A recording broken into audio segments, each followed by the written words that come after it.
first, I want to thank my esteemed colleague, Assemblywoman Donna Lupardo, for all of her advocacy over the years. She has truly been a tireless champion for SUNY overall, and especially here in the Southern Tier. Please give her a round of applause.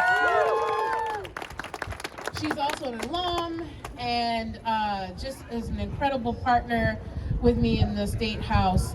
I also would be remiss if I didn't give a huge nod of appreciation to Brendan McGovern, the whole UUP family for, helping to organize today's rally. This isn't a common thing where you see state legislators coming to your campus, right? Maybe it's happened, I just wasn't there. But it was important because there are many ways in which, and roles that we play as state legislators, whether it's advocacy, whether it's providing financial resources, whether it's listening. And so Donna and I both thought it was important because of the nature of the work and the impact that SUNY has, not just on Senate District 52, not just on Assemblywoman Lupardo's district, not just on New York State, not just here in the US, but across the world. SUNY has a global impact, but that requires us to invest early and often, am I right? Yeah! And so,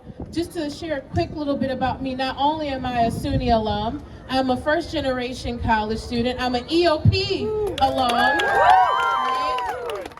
I'm also a UUP member.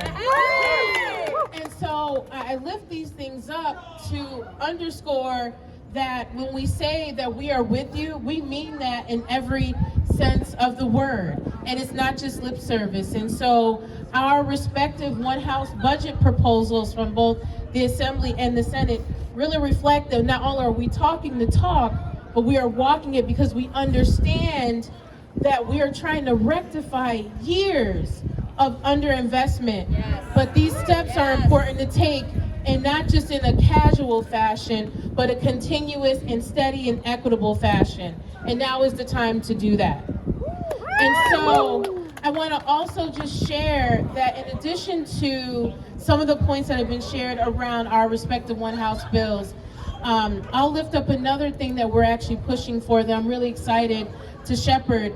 One of the things that we've also proposed in the budget is that we're looking to establish a SUNY Black Leadership Institute. Awesome. And so this is something that's been in the works for a long time, and I'm the sponsor on the Senate side, and my colleague on the Assembly side, Kimberly Jean-Pierre, is on the Assembly side. These are just a few of the investments. And so what does this mean?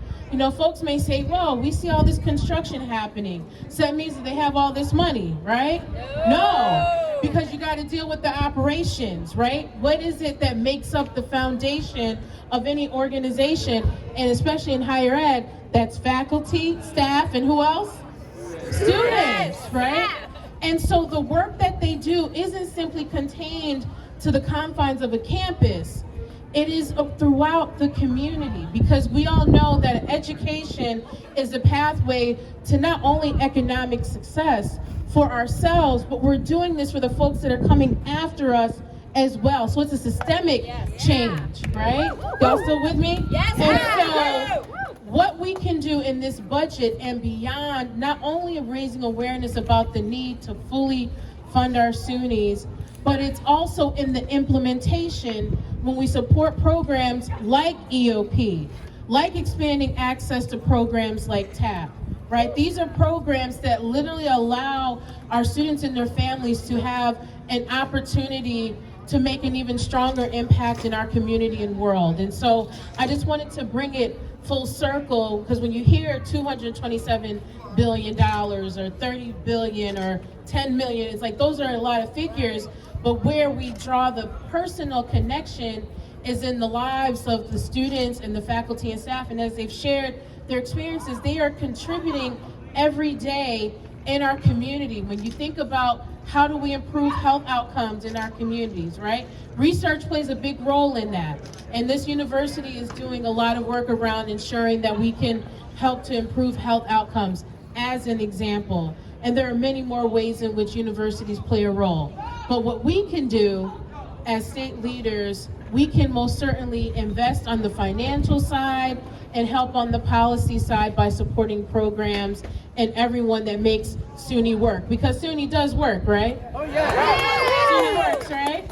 Okay, so make sure I was in the right place. So, again, I want to thank you all so much for taking the time to not only be here, but for the work that you do, for all the faculty, staff, and students that make not only SUNY run, but also have an incredible impact, not just on our state, but on our global community. It is definitely not unseen or unheard. We do see you, and we will continue to walk and work alongside all of you to continue to have an equitable future for all of us. Thank you all so much. Thank you so much, Senator Lea Webb.